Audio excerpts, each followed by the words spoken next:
On December 11th, 1972, a lunar module named Challenger descended through the black vacuum above the Taurus-Littrow Valley on the surface of the Moon. Commander Eugene Cernan and geologist Harrison Schmitt spent 3 days on the surface, the longest anyone had ever stayed on the Moon. They drove a lunar roving vehicle across the valley floor. They collected 110 kilograms of rock and soil. They deployed scientific instruments that would transmit data back to Earth for years. On December 14th, before climbing back into the ascent stage for the last time, Cernan paused on the lunar surface and said simply, "We leave as we came, and God willing, as we shall return." Eugene Cernan was 38 years old. He died in January 2017 at the age of 82. He never returned to the Moon.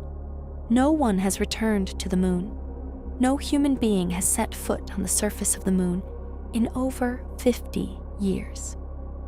The footprints Cernan left in the regolith are still there, perfectly preserved in the airless lunar environment, undisturbed by wind or weather, exactly where he left them in 1972. 50 years.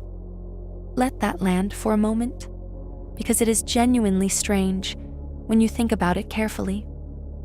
Between 1969 and 1972, humanity went to the Moon 6 times.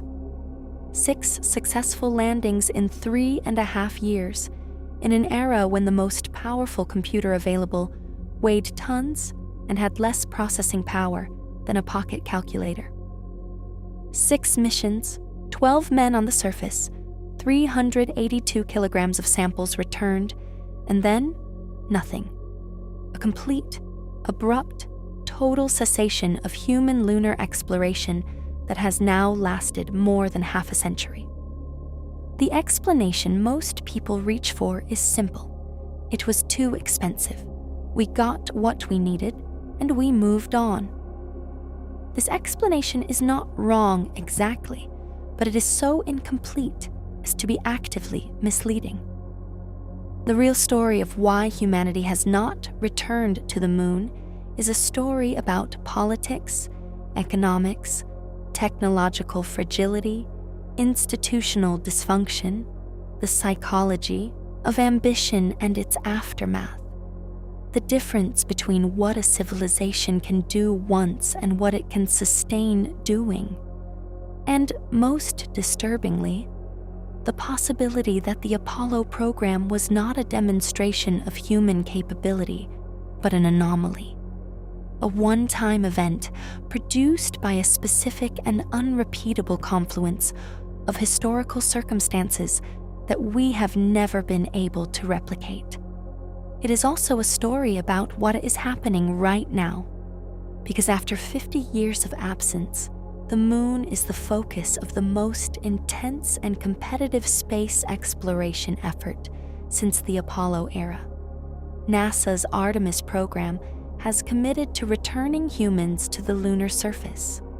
China has a stated goal of landing taikonauts on the Moon before 2030. Private companies are landing robotic spacecraft.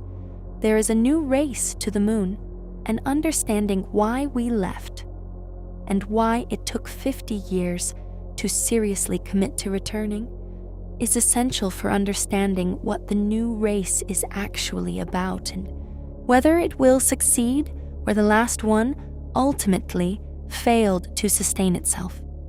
This video is about all of that. Chapter 1. What Apollo actually was. The context nobody teaches to understand why we haven't returned to the Moon. You first have to understand what Apollo actually was. Not the version in the documentaries and the school books. Not the story of heroic engineers and astronauts united by a noble mission to explore the cosmos. That story is true as far as it goes, but it is incomplete in a way that matters enormously for understanding what happened afterward. Apollo was, first and foremost, a geopolitical weapon. In April 1961, Soviet cosmonaut Yuri Gagarin became the first human to orbit the Earth. And the United States experienced a crisis of national confidence that cannot be overstated in its historical context. The Cold War was not merely a military or diplomatic competition.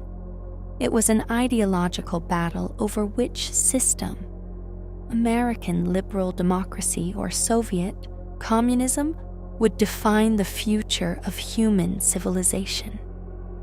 And in 1961, with Sputnik having beaten the United States into orbit in 1957, with Gagarin having beaten Alan Shepard into space by 3 weeks, the United States was losing the space race in a way that felt, to the political leadership, like losing the ideological argument.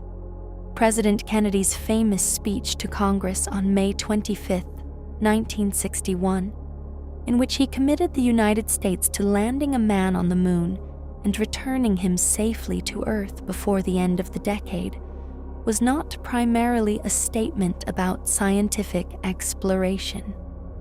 It was a strategic calculation. Kennedy was explicit about this in private. In a recorded meeting with NASA Administrator James Webb in November 1962, Kennedy said, "Everything that we do ought to really be focused on getting the Soviets. Otherwise, we shouldn't be spending this kind of money because I'm not that interested in space."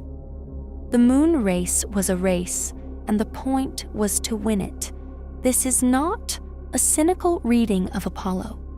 It is an accurate one, and it has profound implications for what Apollo was built to do.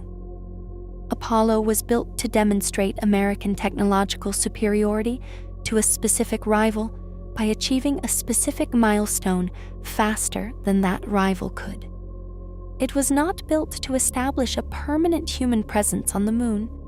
It was not built to create a sustainable infrastructure for long-term lunar exploration. It was built to win a race. Once the race was won, once Neil Armstrong and Buzz Aldrin landed on the Sea of Tranquility on July 20th, 1969, the strategic objective of Apollo was achieved. The program continued for 3 more years, producing 5 more successful landings. But the political context changed immediately after Apollo 11. The Soviets, having failed to land a human on the moon, their own crude lunar program was beset by engineering failures and the death of their lead designer, Sergei Korolev, in 1966, redirected their space efforts toward orbital space stations. The race was over. The question, who won, had been answered definitively. And with the race over, the political rationale for the extraordinary expense of the Apollo program evaporated. The numbers are important here. At its peak in the mid-1960s, NASA's budget was approximately 4.4% of the total federal budget. Today, NASA's budget is approximately 0.5% of the federal budget. In today's dollars, the Apollo program cost approximately $280 billion, not over its full run, but as an annual expenditure rate. The comparison is stark.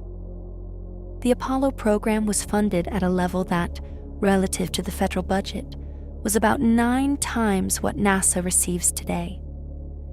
It was not merely an ambitious program, it was an emergency national mobilization, funded like a war, justified by the same existential logic that justifies wars. When the war was won, the mobilization ended. This is the first and most fundamental reason we haven't returned to the moon. The conditions that produced Apollo, a Cold War national emergency, requiring a decisive demonstration of technological capability, no longer exist. No subsequent American administration has faced a political situation in which returning to the moon was as urgently necessary to national security as the original lunar landing was. Without that urgency, without that national emergency funding level, the moon has remained out of reach. There is a specific moment that crystallizes this: the cancellation of Apollo 18, 19, and 20. When Nixon took office in 1969, 3 more lunar landings were already planned and largely funded beyond the 6 that flew. Apollo 18 was to land in the Schroeder's Valley region to study volcanic features. Apollo 19 was targeting the Hyginus Rill. Apollo 20 was planned for the crater Copernicus. All 3 missions were canceled in 1970, before any of them launched. Not because of any technical problem or safety concern, but purely for budgetary reasons. The U hardware was built. The astronauts were training. The missions were ready. They were canceled because the political leadership had decided that the strategic objective had been achieved, and the cost of continuing could not be justified. The cancellation of Apollo 20 came first in January 1970, with its Saturn V reassigned to launch the Skylab space station. Apollo 18 and 19 were canceled in September 1970. The astronaut crews who had been training for these missions were reassigned or left the agency. Gene Cernan, the last man on the moon, was originally assigned to Apollo 17 rather than one of the canceled missions. He was, in a sense, lucky that his mission survived the cuts. The 3 canceled missions represent a path not taken, a path in which human beings would have walked on the moon 9 times rather than 6, in which the coverage of lunar geology and surface diversity would have been substantially broader, and in which the momentum of the program might have been harder to stop. Chapter 2: The Dismantling of Apollo. Why we couldn't just continue. If Apollo was canceled for political and budgetary reasons, why didn't a later administration simply restart it? The hardware existed. The knowledge existed. The engineers who built Saturn V were still alive and working. Why was it so difficult to resume?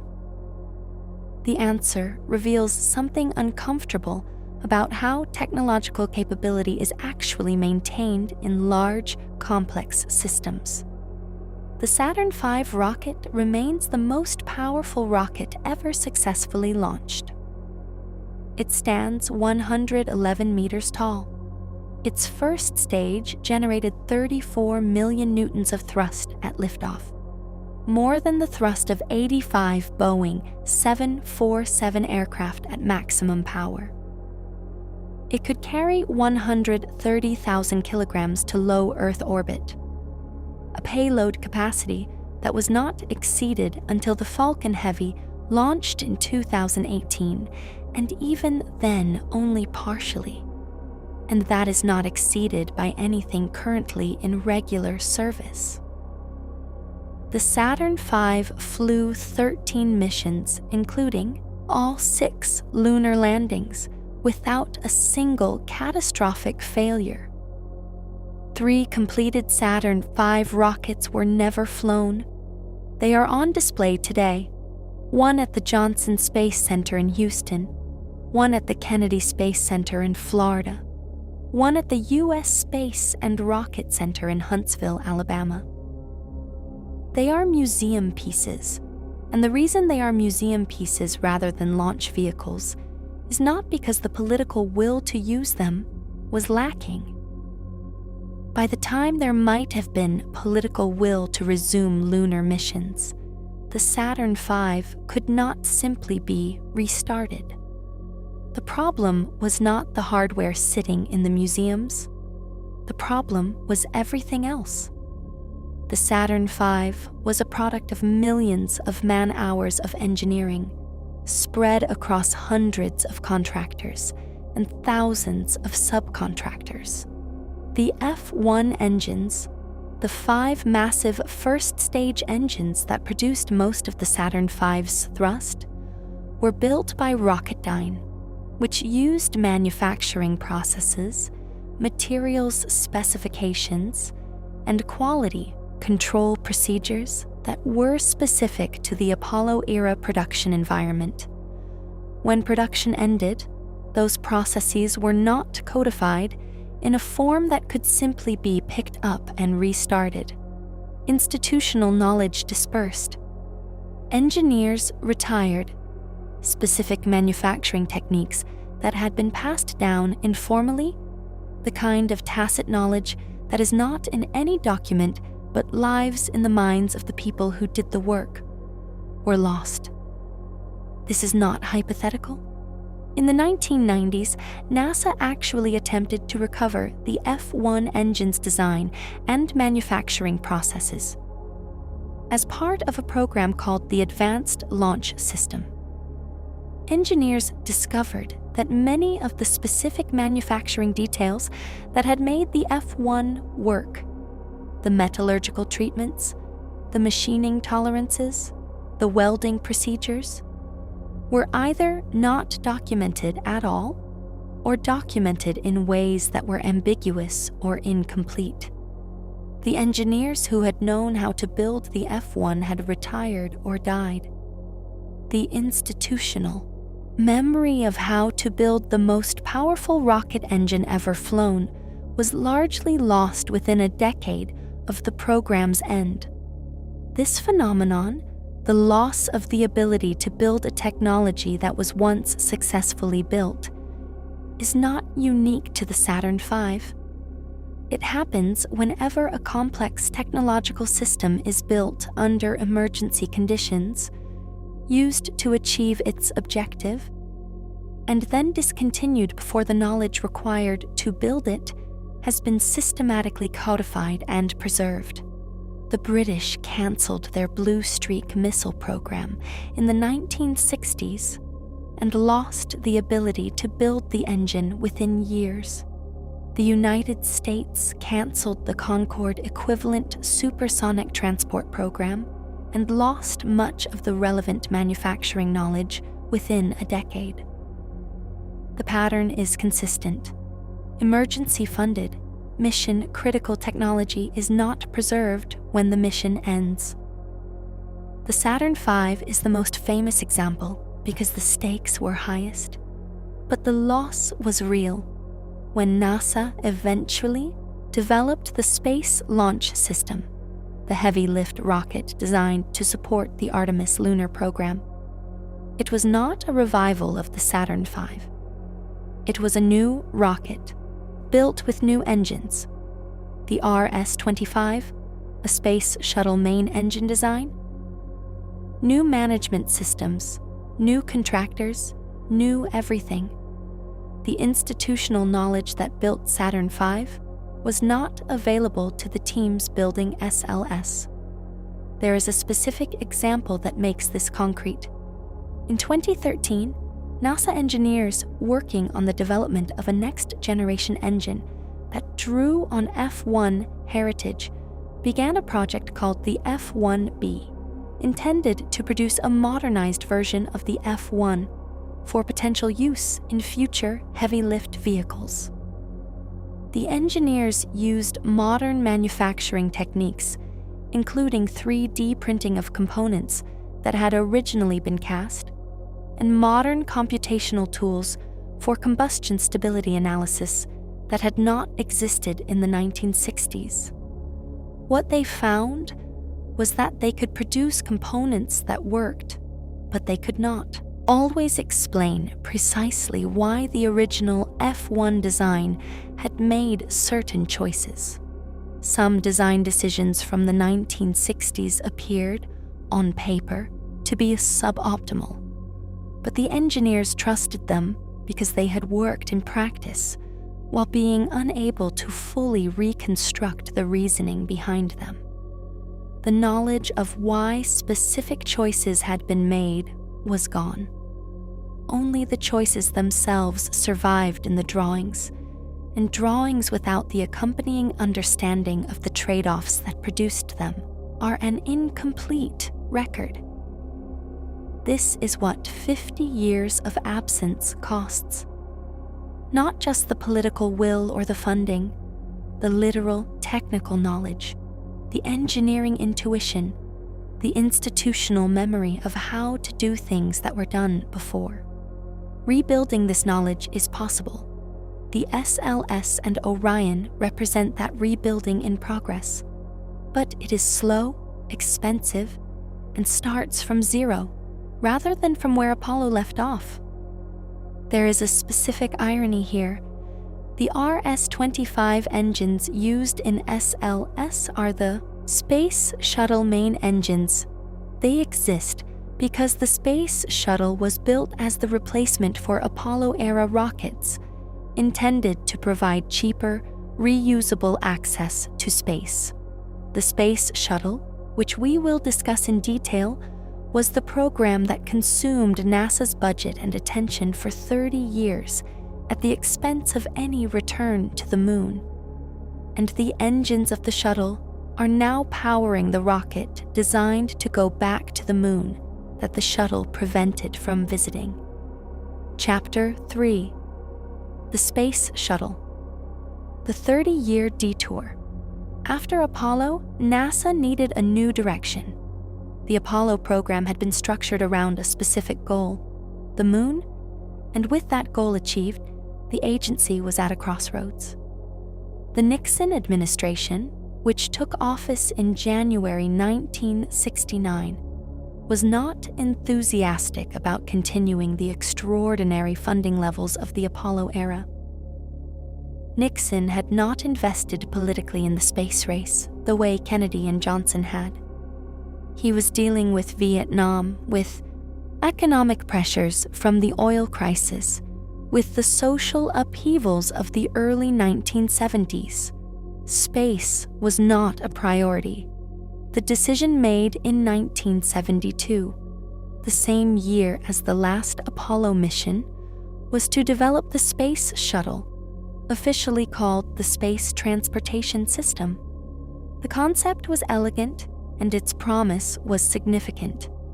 A reusable spacecraft that could launch like a rocket, orbit like a spacecraft, and land like an airplane.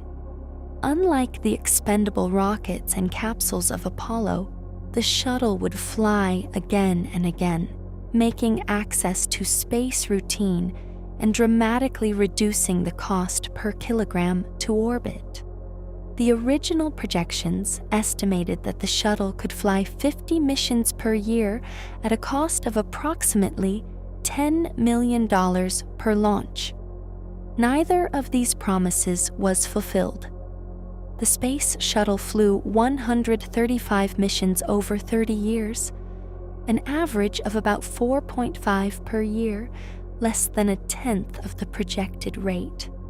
The cost per launch, far from $10 million, averaged approximately $1.5 billion when total program costs were divided by total missions.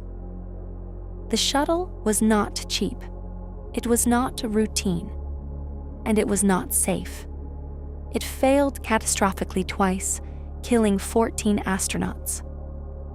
But the shuttle's most significant consequence for the question of why we haven't returned to the moon is simpler than any of these failures. The shuttle consumed NASA's budget. For 30 years, from 1981 to 2011, the shuttle was the primary focus of human spaceflight at NASA.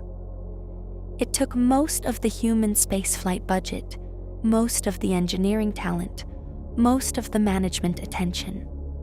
There was nothing left for lunar missions, not because of any deliberate decision to abandon the moon forever, but because the shuttle ate the resources that would have been needed to go back.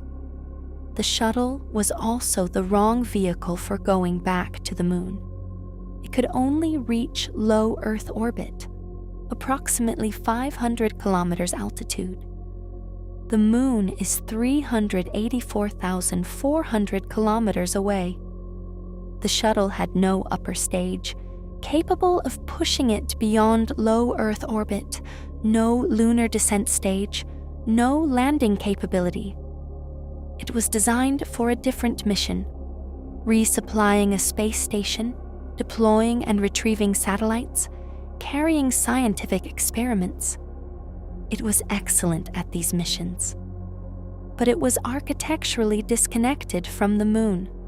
This is the deeper problem. The shuttle replaced Apollo's architecture, the large, expendable launchers and purpose-built spacecraft, with a completely different architecture focused on low Earth orbit operations. There was no incremental path from the shuttle to the moon. Going back to the moon from the shuttle era would have required essentially starting over, designing a new heavy-lift rocket, designing new spacecraft, designing new landers, rebuilding the entire infrastructure. That is exactly what NASA has been doing for the last 15 years with the Orion spacecraft and the Space Launch System. But why did the shuttle replace Apollo rather than complement it? The answer involves a compromise made in 1971 and 1972 that fundamentally shaped the shuttle's design and ultimately its failure to deliver on its promises. The original vision for the space shuttle, proposed by NASA in the early 1970s, was genuinely bold. A fully reusable two-stage system with a reusable booster that would return to land and a reusable orbiter. This system would have been expensive to develop, but would have been genuinely revolutionary in terms of cost reduction and reliability once operational. But the development costs, estimated at $10 billion in 1971 dollars, were too high for the budget NASA was given. To reduce development costs, the design was progressively compromised. The reusable booster became expendable solid rocket boosters. The reusable external tank became truly expendable. It was the only component of the system that was not recovered. The thermal protection system, the famous heat shield tiles, became a maintenance nightmare that required thousands of man-hours of inspection and replacement between flights. Each compromise made the shuttle cheaper to develop and more expensive to operate. The fully reusable, low-cost system became a partially reusable, high-maintenance, high-operating cost system that was expensive to develop and expensive to fly. The solid rocket boosters, the consequence of the budget pressure that eliminated the reusable liquid-fueled booster, were directly implicated in the Challenger disaster of January 28, 1986. An O-ring seal in the joint between two booster segments failed in the cold launch conditions, allowing hot gas to escape, and ultimately caused the breakup of the vehicle 73 seconds after launch. 7 astronauts died. The shuttle fleet was grounded for nearly 3 years. The Columbia disaster of February 1st, 2003, 17 years later, was caused by damage to the thermal protection system tiles on the leading edge of the left wing, inflicted during launch by a piece of foam insulation that broke off the external tank. The damaged tiles failed to protect the wing from the intense heat of atmospheric re-entry, and the vehicle disintegrated over Texas and Louisiana. 7 more astronauts died. The fleet was grounded again for over 2 years.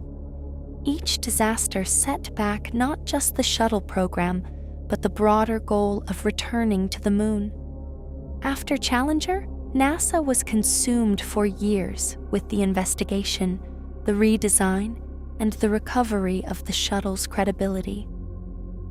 After Columbia, the investigation and its aftermath, including the decision to retire the shuttle, consumed the agency's attention during a period when the moon was briefly back on the agenda under President George W. Bush's vision for space exploration.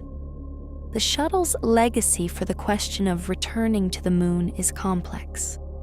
On the positive side, the shuttle provided the transportation system that built the International Space Station, which has given NASA and its international partners decades of experience in long-duration human spaceflight, life support systems, and orbital construction, all relevant to future lunar and Mars missions. On the negative side, the shuttle was the program that consumed 30 years of NASA resources and attention, during which no progress toward returning to the moon was made. And the two disasters that punctuated its history set back American human spaceflight by years each time. Chapter 4: The Cancelled Programs. A history of almost between the end of Apollo and the present day, there have been multiple serious attempts to restart a human lunar program that were cancelled before achieving their objective. This pattern, serious commitment, significant investment, cancellation, is one of the most important and most underappreciated aspects of the moon return story. The first post-Apollo attempt at a human lunar program was actually implicit in the Space Station Freedom program of the 1980s. The original Reagan-era vision for Space Station Freedom, announced in 1984, included the space station as the first step in a broader program that would eventually extend to the moon and Mars. The station would serve as a staging point, a place to learn long-duration spaceflight and to assemble the vehicles needed for deeper missions. This plan was never explicitly funded as a lunar program, but it was intended as the beginning of one. Space Station Freedom never launched. Its design was repeatedly revised downward as costs escalated and budgets were cut. By the early 1990s, it had been redesigned 3 times and was still years from flight. The Clinton administration inherited the program in 1993 and redesigned it again, this time inviting Russia to participate as a cost-sharing measure following the end of the Cold War, producing the International Space Station that has been continuously occupied since November 2000. The ISS is a genuine achievement, but its construction absorbed NASA's human spaceflight resources throughout the 1990s and 2000s, just as the shuttle had absorbed them in the 1980s. The first explicitly stated commitment to return to the moon in the post-Apollo era came from President George H.W. Bush on the 20th anniversary of Apollo 11 on July 20th, 1989. Bush announced the Space Exploration Initiative, SEI, a program to first build a permanent space station, then return to the moon, and ultimately send humans to Mars. He described it as a long-range continuing commitment, a generational program rather than a sprint to a specific milestone. The Space Exploration Initiative was dead within 2 years. NASA produced a study estimating the cost of the program at $500 billion over 30 years, a number that, whatever its accuracy, made the program politically toxic. No congressional support materialized. no budget was allocated. The SEI was never formally cancelled. It simply was never funded, which amounts to the same thing. The second explicitly stated commitment came 15 years later from President George W. Bush. On January 14, 2004, 6 months before the first anniversary of the Columbia disaster, Bush announced the vision for space exploration, a program to complete the International Space Station, retire the Space Shuttle by 2010, develop a new crew exploration vehicle, which would become Orion, and return humans to the Moon no later than 2020 as a stepping stone to eventual human missions to Mars. This time, there was actual funding, not at Apollo levels, but real money. NASA developed the Constellation program, the Ares 1 rocket to carry the Orion capsule to orbit, the Ares 5 heavy lift rocket to carry lunar mission components, the Altair lunar lander, and the Orion spacecraft itself. By 2008, Constellation was progressing. Orion was in development. Ares 1 had been designed, and the program had a trajectory to the Moon. Then the Obama administration took office in January 2009. The new administration commissioned an independent review, the Augustine Commission, to evaluate the state of NASA's human spaceflight programs. The Augustine Commission's report, released in October 2009, found that the Constellation program was underfunded relative to its objectives. At the budget levels then planned, NASA could not achieve the vision for space exploration goals on the stated timeline. The Commission presented several alternative scenarios, none of which were straightforward continuations of Constellation. In February 2010, the Obama administration announced that it was canceling the Constellation program. The Ares rockets were cancelled. The Altair lander was cancelled. The timeline to the Moon was abandoned. The justification was partly budget-based. Constellation was behind schedule and over cost, and partly strategic. The administration proposed a new approach focused on commercial partnerships for low Earth orbit, transport, with NASA concentrating on long-term research and development for eventual deep space exploration. The Orion spacecraft survived, but without the rockets or lander needed to take it to the Moon. This cancellation was deeply controversial. The senators from states with major Constellation program involvement, Alabama, Marshall Space Flight Center, the Ares program's home, Florida, Kennedy Space Center, and Texas, Johnson Space Center, were furious. In 2010, Congress passed the NASA Authorization Act of 2010, which directed NASA to develop a space launch system, a heavy-lift rocket using space shuttle engines and solid rocket booster technology, and the Orion spacecraft, and to target deep space exploration, including the Moon. The law was effectively Congress overriding the administration's direction by mandating the development of specific vehicles. The Space Launch System, SLS, has since become one of the most scrutinized and criticized programs in NASA's history. Development began in 2010 with an initial target launch date of 2017. The first launch did not occur until November 2022. The program cost, from the beginning of SLS development to the first launch, was approximately $23 billion. The cost per launch is estimated at $4.1 billion for the first missions. For comparison, the Falcon Heavy, SpaceX's heavy lift rocket, which is capable of 64,000 kilograms to low Earth orbit, costs approximately $90 million per launch.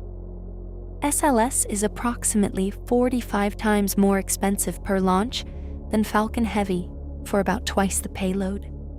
The cancellations of the Space Exploration Initiative in the early 1990s and the Constellation program in 2010 illustrate a structural problem in American space policy that goes deeper than any individual administration's priorities. Each American president serves a maximum of 8 years. The time required to develop, build, and fly the hardware needed for a human lunar program is at least 10 to 15 years. Every program of sufficient ambition to actually return humans to the moon has a development timeline that outlasts any administration. And every new administration has the option, and frequently exercises it, to cancel, redirect, or restructure what its predecessor started. This is not a bug in the system, it is a feature. Democratic governments are designed to change direction when new administrations take office. But this fundamental feature of democratic governance is deeply incompatible with the long development timescales of major space programs. The moon has been nearly within reach several times in the last 50 years, only to have the funding or the political support pulled before the hardware was ready. The specific cost of the Constellation cancellation is worth quantifying. By the time the Obama administration canceled the program in 2010, NASA had spent approximately $9 billion on Constellation development. On Orion, on the Ares rockets, on the Altair lander studies, on ground infrastructure. When Constellation was canceled and replaced by SLS, many of the lessons learned and much of the technical work done on Constellation was abandoned or had to be redone in the context of the new program. The Orion spacecraft survived, and Ares 1's engine work contributed to SLS development. But substantial amounts of work and money were essentially discarded when the program changed direction. This pattern of spending billions on a program and then canceling it before it produces operational hardware has repeated itself multiple times in post-Apollo American space policy.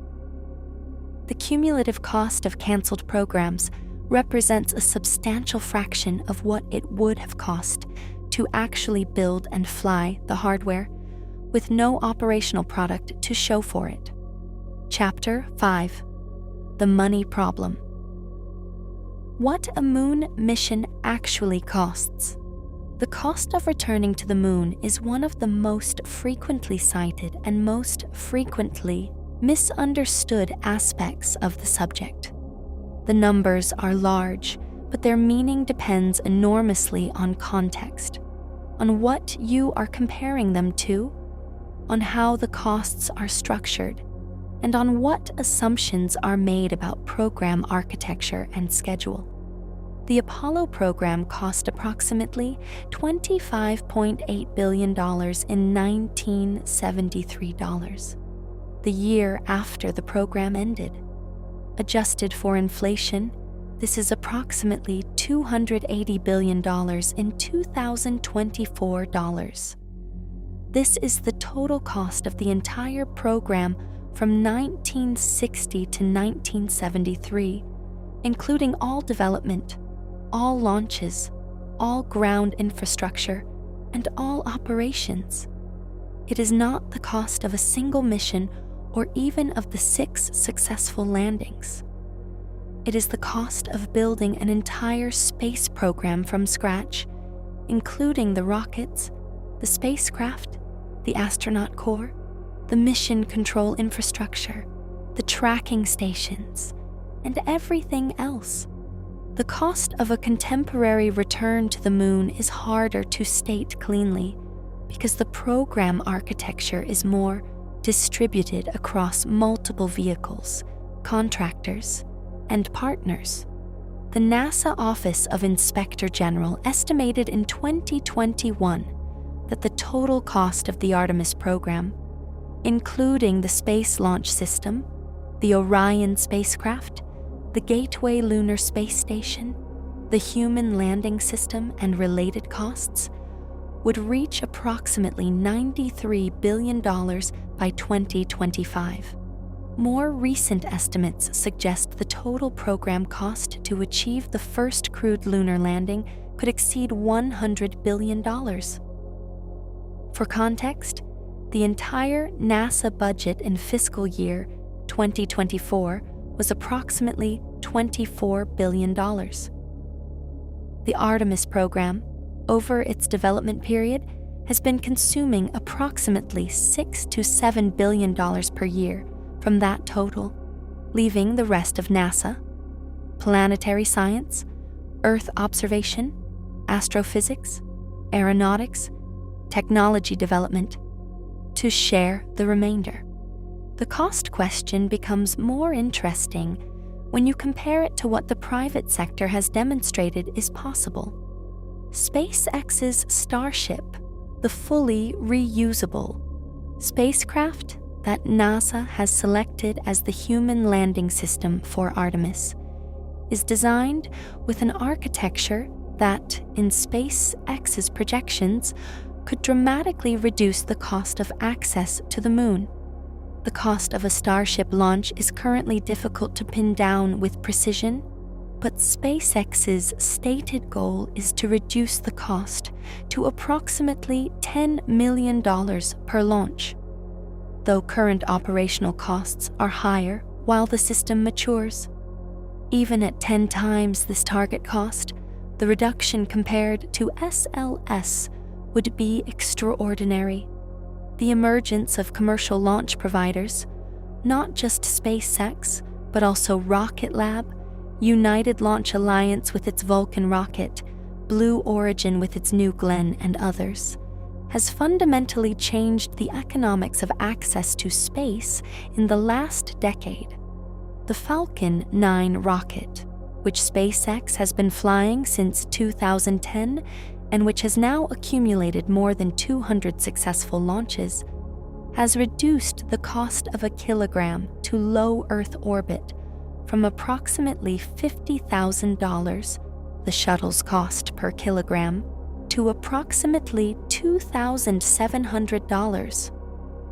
This is an order of magnitude reduction in less than 15 years.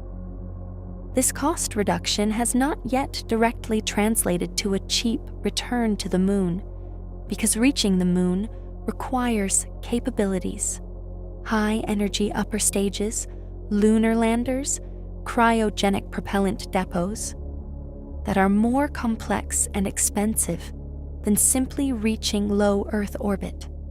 But the trajectory of cost reduction in the commercial launch sector has fundamentally altered the economics of the problem in a way that was not true during any previous attempt to return to the moon. The key cost question for the future is not how much does it cost to go once, but how much does it cost to go repeatedly, sustainably? The Apollo program could afford to visit the moon 6 times because each visit was justified by the geopolitical importance of demonstrating capability. Once the demonstration was complete, there was no continuing justification for the cost. The key question for Artemis and any subsequent lunar program is whether a sustainable cadence of lunar missions can be established at a cost that is compatible with the political environment, meaning a cost that Congress will continue to appropriate year after year, regardless of which party is in power, for the decade or more required to establish a real lunar presence. This is not a technical question, it is a political and economic question. And the answer depends on factors that have nothing to do with engineering. on what the economic returns of lunar activity turn out to be, on whether private commercial investment supplements NASA funding, on whether international partners contribute meaningfully to the cost, and on whether any specific geopolitical pressure, specifically the Chinese program, maintains the political salience of the moon in Washington in the way that Sputnik and Gagarin maintained it in the 1960s. One useful comparison is the International Space Station. The ISS has cost approximately $150 billion over its history, shared among the United States, Russia, Europe, Japan, and Canada. The US share is approximately $100 billion. The ISS has been continuously funded for over 20 years, a remarkable feat of sustained political commitment that contrasts sharply with the pattern of lunar program cancellations. What made the ISS sustainable politically was a combination of factors that don't obviously apply to a lunar program. International partnership that created diplomatic commitments hard to walk away from unilaterally, a continuous human presence that made the station a visible and ongoing symbol of commitment, and year-round operational activity that kept thousands of jobs in the states of key congressional supporters. A sustainable lunar program would need to replicate at least some of these features, particularly the continuous activity and the distributed economic stake across multiple congressional districts, to survive the political cycles that have killed every previous attempt. Chapter 6: The Technical Challenges. Why going back is harder than it sounds. After 50 years, you might expect that returning to the moon would be easier than going the first time. We have better computers, better materials, better simulation tools, better manufacturing techniques. We understand the moon better.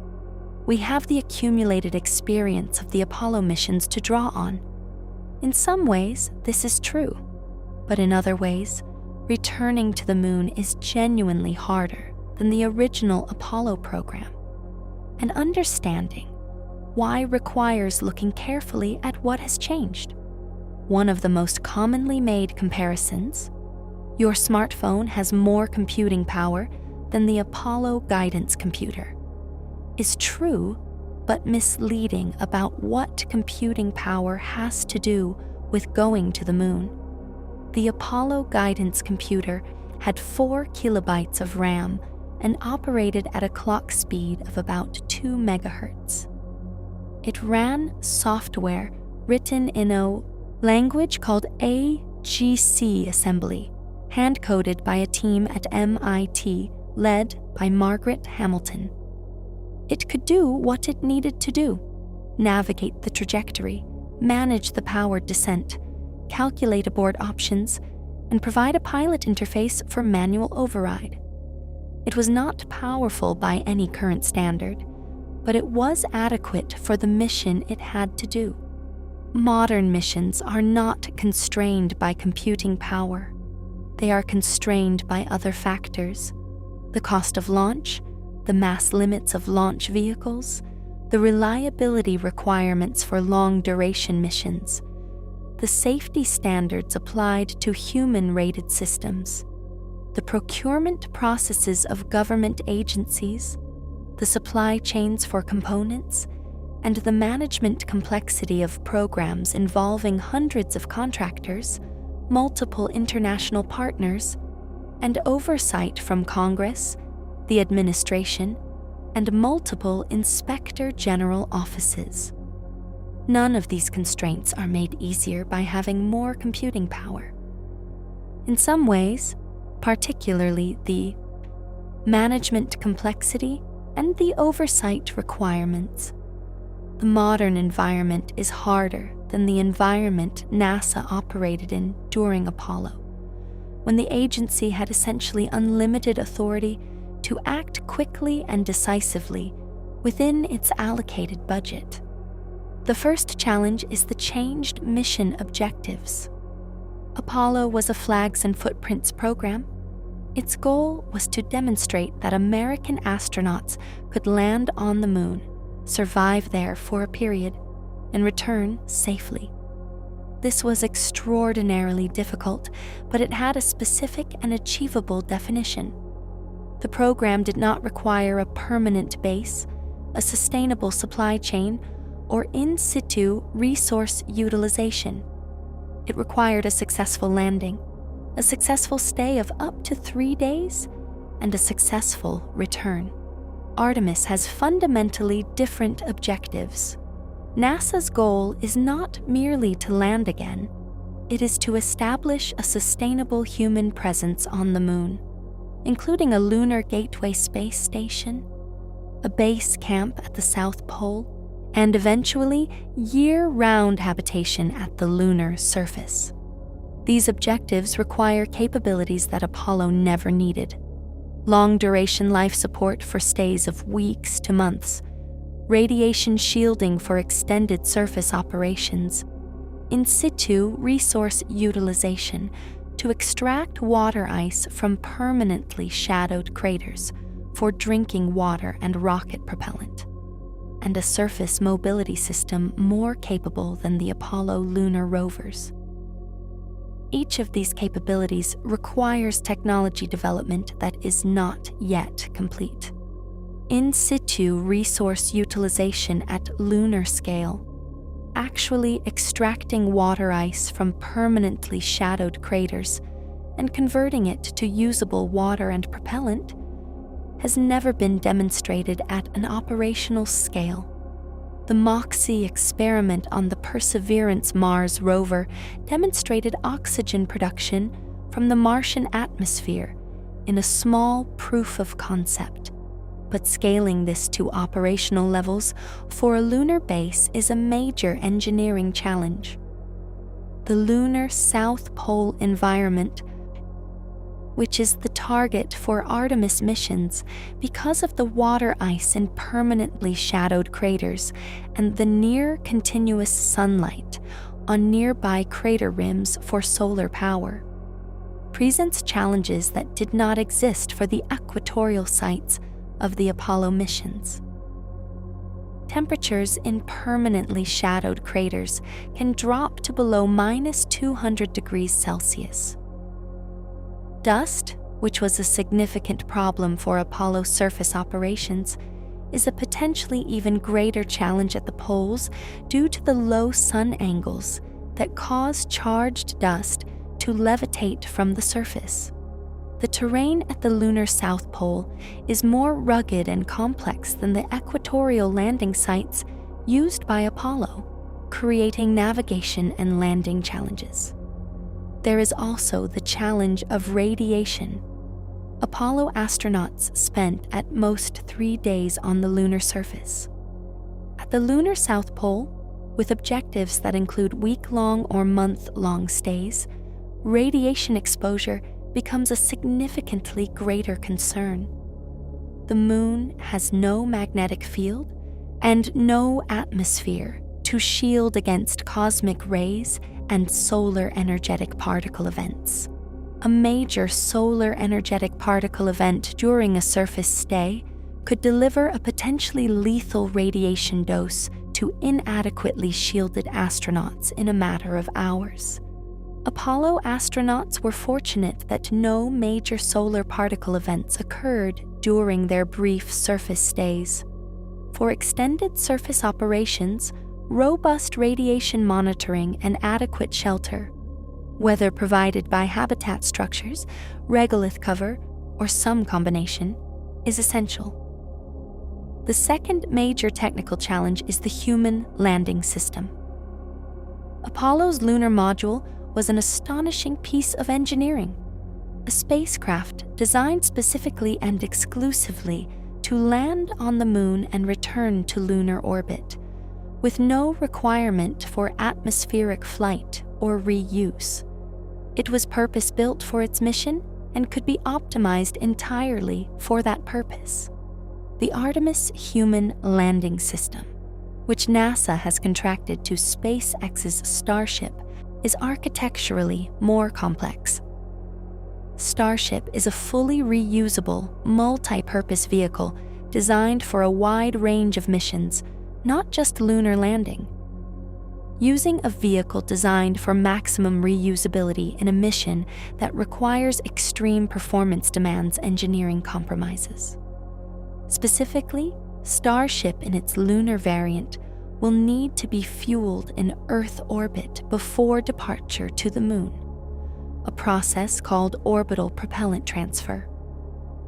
SpaceX has never demonstrated orbital propellant transfer before, and it is a technically demanding operation.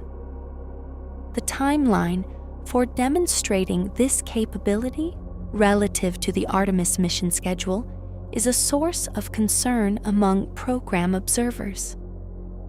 The third technical challenge is that the systems required for extended lunar operations, life support, power generation, surface mobility, communications, must be more robust and longer lasting than anything Apollo required, because they will not be brought back and replaced after each mission.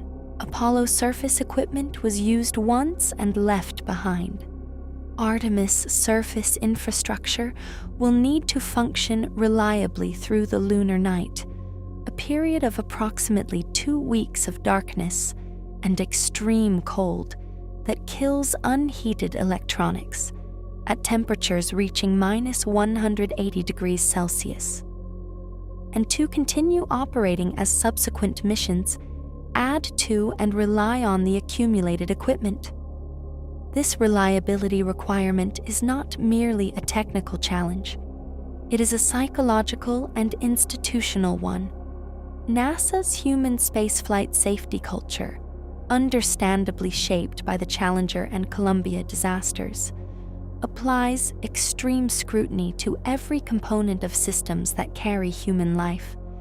This scrutiny is appropriate and necessary, but it is also expensive and time-consuming. The same safety standards that make human spaceflight as safe as it can be made are standards that make the development timeline long and the cost high. Chapter 7: The Geopolitics. Why China changes everything. There is a specific reason that Artemis exists, that it has survived multiple administration changes, and that it has received sustained funding. Imperfect and insufficient funding, but sustained funding in a way that no previous post-Apollo lunar program managed. That reason is China. The China National Space Administration has been systematically building the capability to land humans on the Moon since at least the mid-2000s, when the Chang'e Robotic Lunar Exploration Program began. The program has progressed with a consistency and deliberateness that has no parallel in American space policy. Chang'e 1 orbited the Moon in 2007. Chang'e 2 orbited in 2010. Chang'e 3 achieved the first Chinese soft landing on the Moon in 2013. Chang'e 4 achieved the first landing on the far side of the Moon in January 2019, a technical first that no other space agency had accomplished, requiring a relay satellite in a halo orbit above the lunar far side to maintain communications.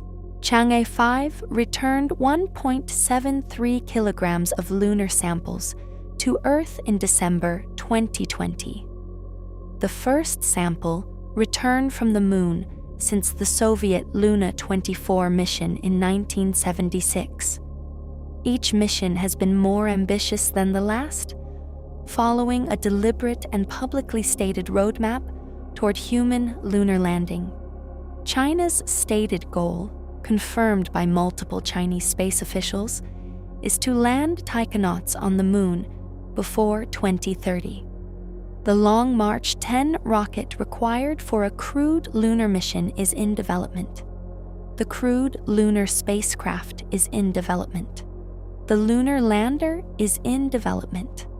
Unlike the pattern of American post-Apollo lunar programs, committed one year, canceled the next, China's lunar program has demonstrated the kind of sustained, decade-long institutional commitment that is the prerequisite for actually achieving the goal. This matters for American space policy for a reason that is, frankly, almost identical to the reason Apollo mattered in 1961. If China lands humans on the moon, before the United States returns, if the first new footprints on the lunar surface in the 21st century are Chinese footprints, the symbolic and strategic implications are enormous. Not for any direct military or commercial reason in the short term, but for the same reason that Sputnik and Gagarin mattered in the late 1950s and early 1960s. As a demonstration of technological capability, of institutional competence, and of which civilizational model is leading humanity into the space age. NASA Administrator Bill Nelson has said explicitly that the United States is in a race with China to return to the moon, and that the race is real. In testimony before Congress in 2023, Nelson warned that China's program is technically capable, and that, if Artemis is delayed significantly, China could plausibly land on the moon before the United States returns. He specifically cited the scenario of China landing at the lunar South Pole, near the water ice deposits that make the South Pole the most strategically valuable location on the moon, and potentially claiming the most accessible ice-rich crater rims before the United States can establish its own presence there. This geopolitical framing has provided Artemis with a political durability that no previous post-Apollo lunar program has had. The program has survived the transition from the Trump administration, which accelerated Artemis's timeline and gave it its name, to the Biden administration, which continued it, with modest adjustments, to the Trump administration's return in 2025. This bipartisan continuity, not perfect, not without friction, but real, has only been possible because the China rationale makes canceling Artemis politically difficult for any administration. Canceling a program designed to beat China to the moon would be framed as surrendering to China. And that framing is politically toxic for any party. China's lunar program is also driving competition from other spacefaring nations. Russia, despite its declining space program, has signed agreements with China to cooperate on a joint international lunar research station at the moon's South Pole. Several other nations, including Pakistan, Venezuela, South Africa, Azerbaijan, Belarus, and others, have signed on to the Chinese-Russian framework. Meanwhile, the United States has assembled the Artemis Accords, a framework of principles for responsible lunar exploration that has been signed by over 30 countries, including major space-capable nations like Japan, Canada, the United Kingdom, Australia, South Korea, and the United Arab Emirates. The lunar South Pole is becoming, in diplomatic terms, the center of two competing spheres of influence, each anchored by a great power with plans for human presence. There is an aspect of the geopolitical competition that goes beyond symbolism and prestige, and it involves the specific resources at the lunar South Pole. Permanently shadowed, craters near the South Pole contain water ice that has accumulated over billions of years through cometary impacts, solar wind implantation, and other processes. This water ice is not merely scientifically valuable, it is potentially strategically valuable as a resource for rocket propellant production. Water can be electrolyzed into hydrogen and oxygen, both of which are excellent rocket propellants when cryogenically liquefied. A facility on the lunar surface that can extract water ice and convert it to propellant could serve as a fuel depot for missions departing from the moon, dramatically reducing the cost of missions to destinations beyond the moon, including Mars and the asteroid belt. The country or entity that controls access to the most productive water ice, deposits on the moon's south pole, may have a significant advantage in the long-term development of the cislunar economy. This is not a near-term consideration. Water ice extraction at lunar scale is a decades-away capability even in optimistic scenarios.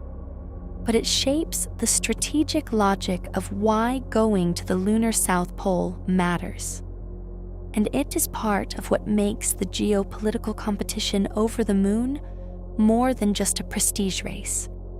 It is, in embryonic form, a competition over who controls a critical space resource.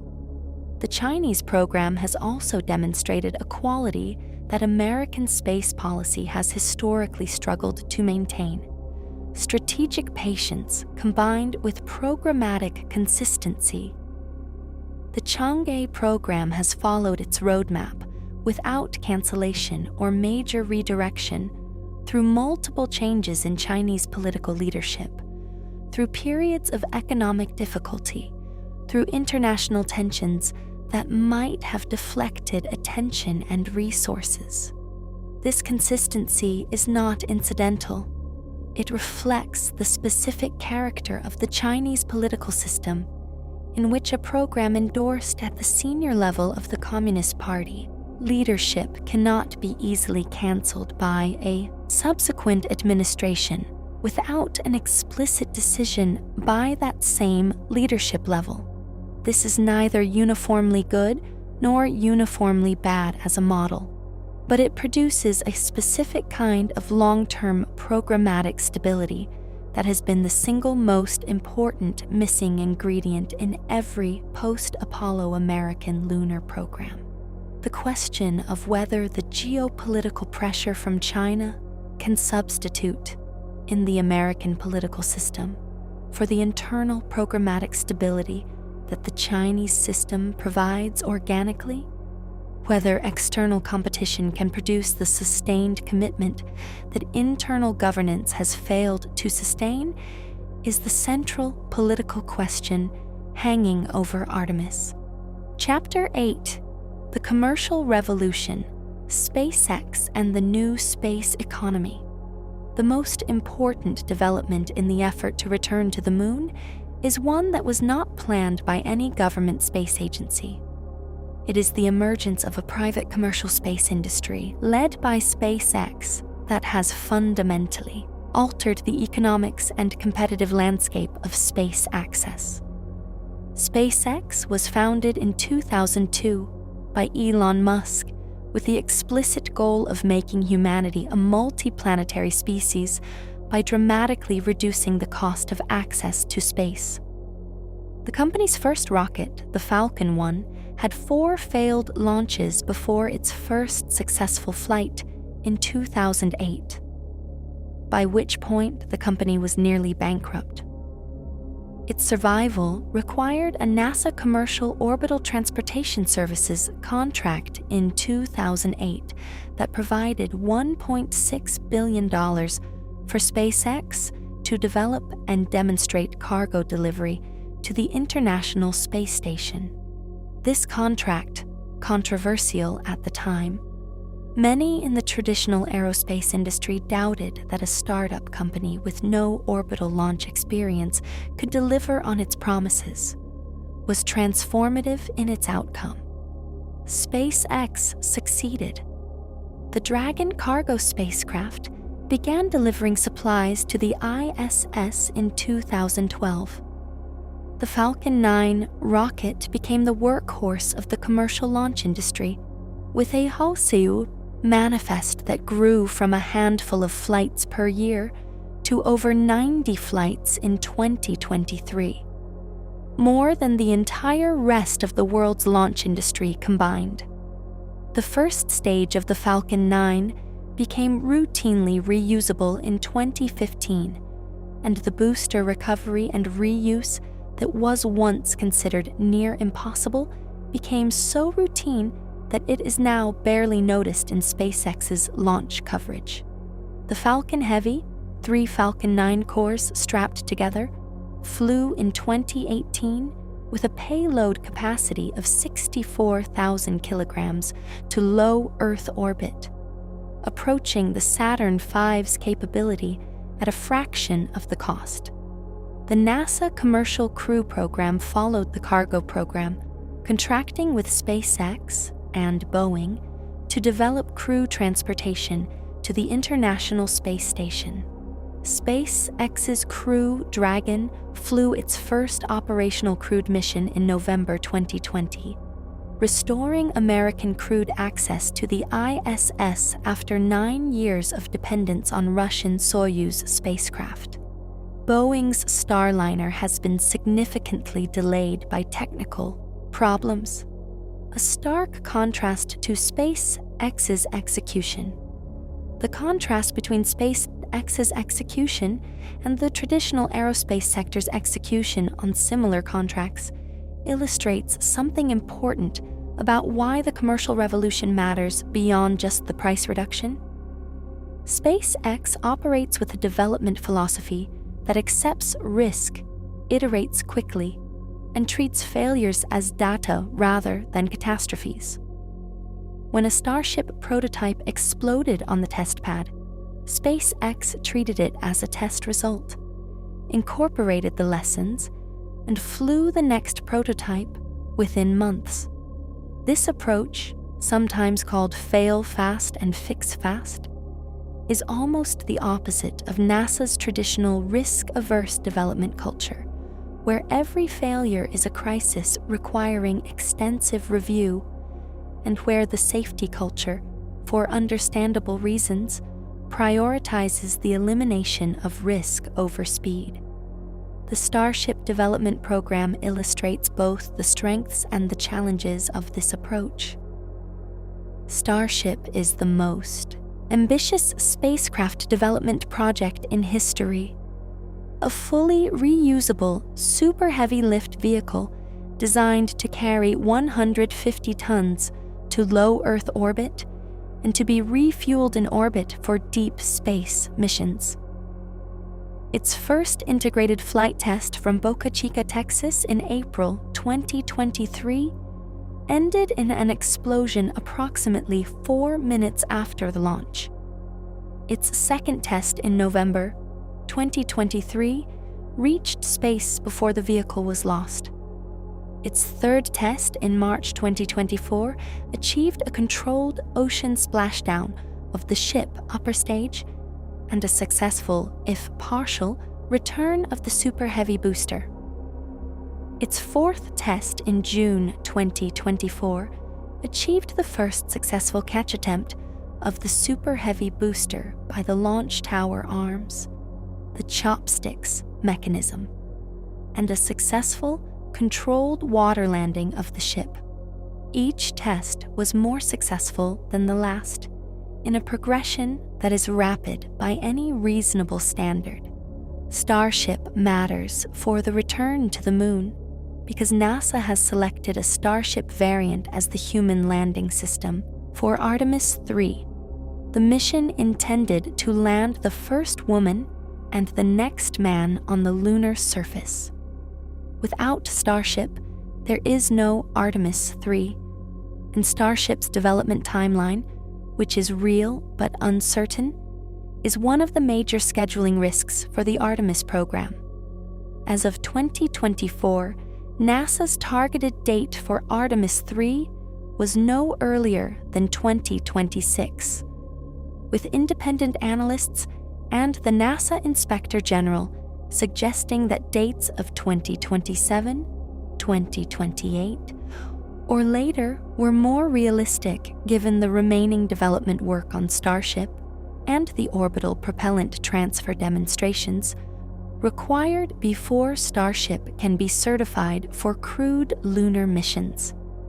Beyond SpaceX, the commercial space sector has expanded to include a growing ecosystem of companies.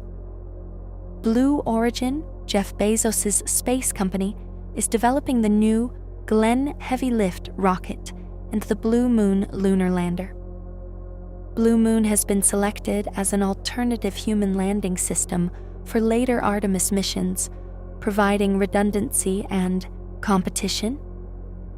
Rocket Lab's Electron rocket has become a reliable small-lift workhorse. United Launch Alliance's Vulcan Centaur made its first flight in January 2024. Intuitive Machines' IM-1 mission, using a Nova Sea lander, achieved the first American soft landing on the Moon since Apollo 17 in February 2024. The first lunar landing by a commercial company, even if imperfect. The lander tipped on its side due to a failed landing leg.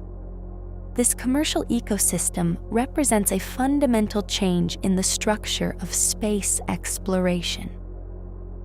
For the first half-century of the space age, access to space was the exclusive domain of government programs.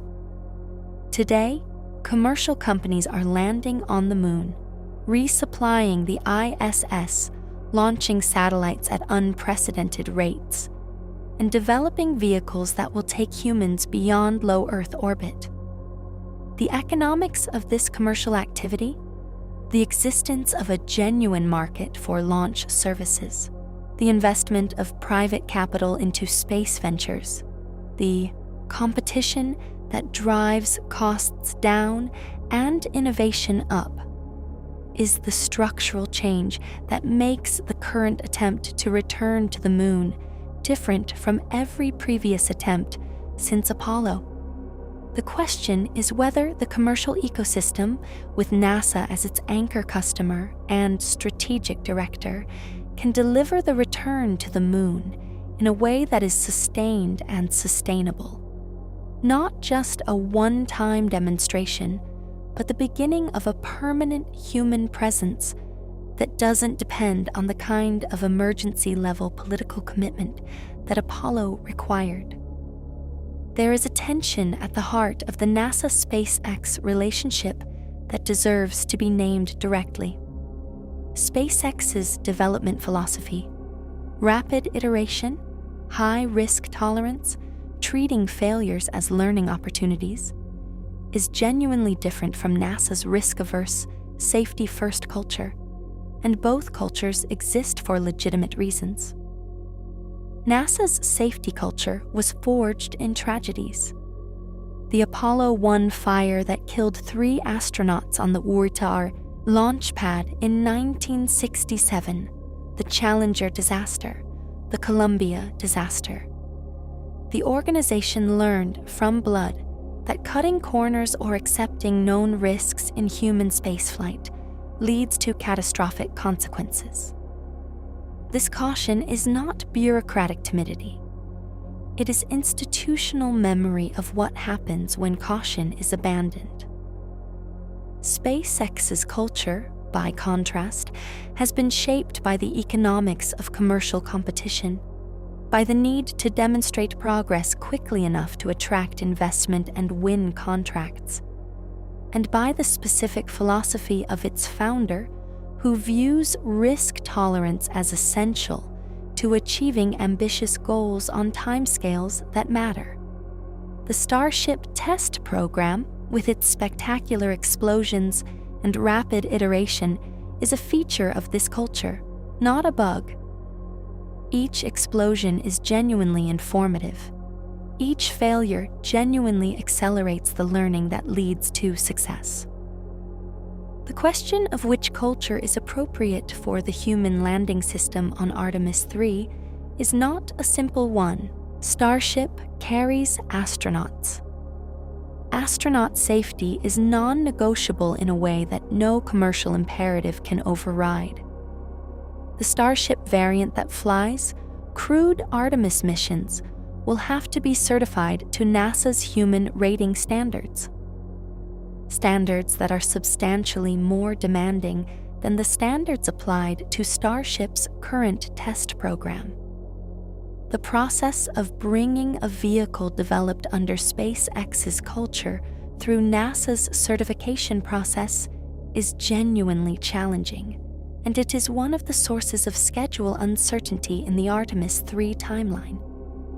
But if it succeeds, if a Starship variant is certified for crewed lunar missions and performs as designed, the resulting combination of NASA's safety standards and SpaceX's operational economics could be genuinely transformative for the long-term cost and sustainability of human lunar exploration. Chapter 9: Artemis. What it actually is and why it's complicated. Artemis is the name given to NASA's current program to return humans to the moon. Named for the twin sister of Apollo in Greek mythology, which was itself named after Apollo, the god of the sun and arts. Artemis is in some ways the most complex and ambitious space program NASA has ever attempted, and in other ways, a more commercially structured and internationally partnered version of what Apollo was. The core architecture of Artemis consists of several interlocking components. The Space Launch System is the heavy-lift rocket that carries the Orion spacecraft beyond low Earth orbit. Orion is the crew capsule designed to carry up to 4 astronauts from Earth to lunar orbit and back. The Gateway is a small space station planned to orbit the Moon in a near rectilinear halo orbit, serving as a staging point for surface missions. The Human Landing System, currently SpaceX's Starship, carries astronauts from the Gateway to the lunar surface and back. The Artemis 1 mission, the first integrated test of SLS and Orion, an uncrewed mission, launched in November 2022 after years of delays, and returned Orion to Earth in December 2022, completing a successful free return trajectory around the Moon.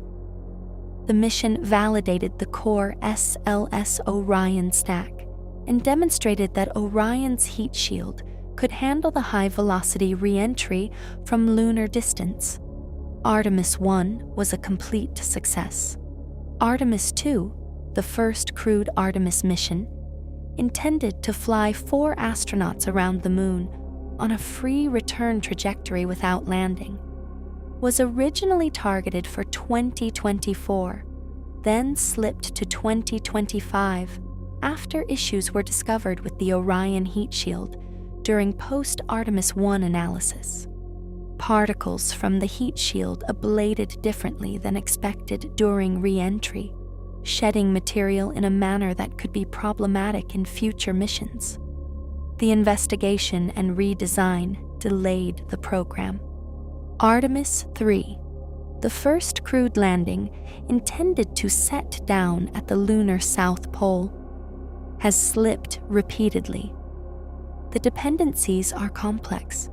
Artemis 3 requires Starship to have completed all its development milestones, including orbital propellant transfer demonstrations, to be certified for crewed flight, and to have demonstrated the Starship lunar variant's landing and launch capabilities. Each of these represents a significant technical challenge that has not yet been demonstrated. The current schedule target, no earlier than 2026 as of NASA's official position, is widely considered optimistic by outside analysts. There is also the Gateway question.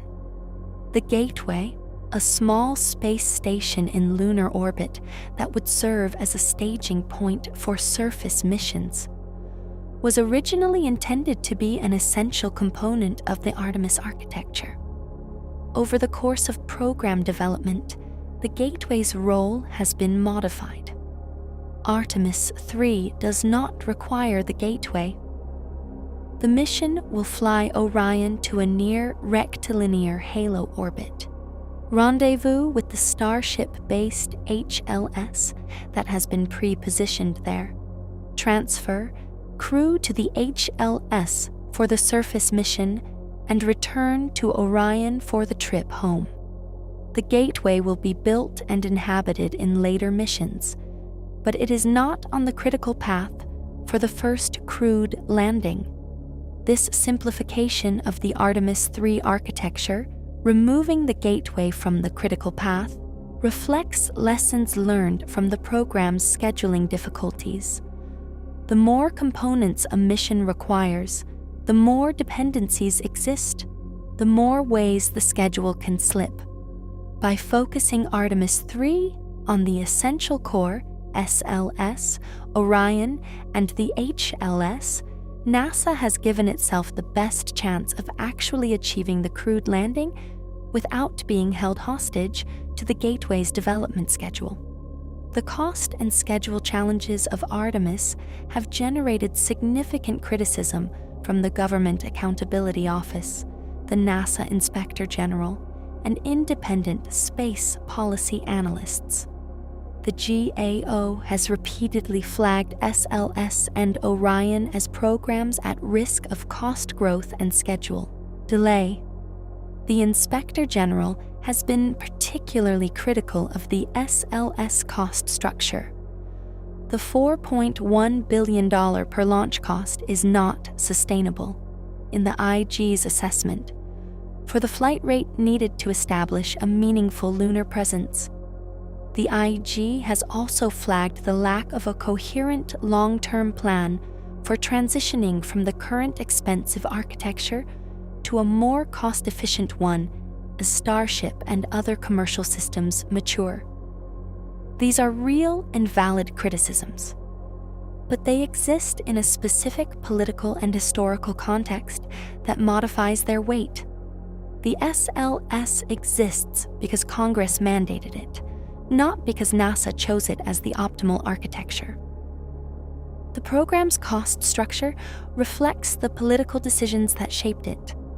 The requirement to use space shuttle-derived components to protect existing jobs and supply chains, not a clean-sheet engineering optimization. To criticize SLS for being expensive relative to Falcon Heavy or Starship is fair, but it is not quite fair. To blame NASA engineers for the cost, since they were given a specific political mandate to use specific components for reasons that had nothing to do with optimizing cost. What Artemis represents, in the most optimistic reading, is a bridge from the Apollo era's government-only approach to a future in which the moon is accessible via the commercial sector. SLS flies the first missions, validating the architecture and demonstrating American capability.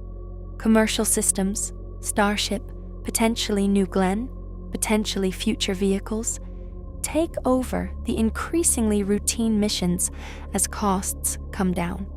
NASA focuses its unique capabilities, Orion, its human spaceflight expertise, its international partnerships, on the missions that require government involvement, while commercial operators handle the routine supply runs and infrastructure development.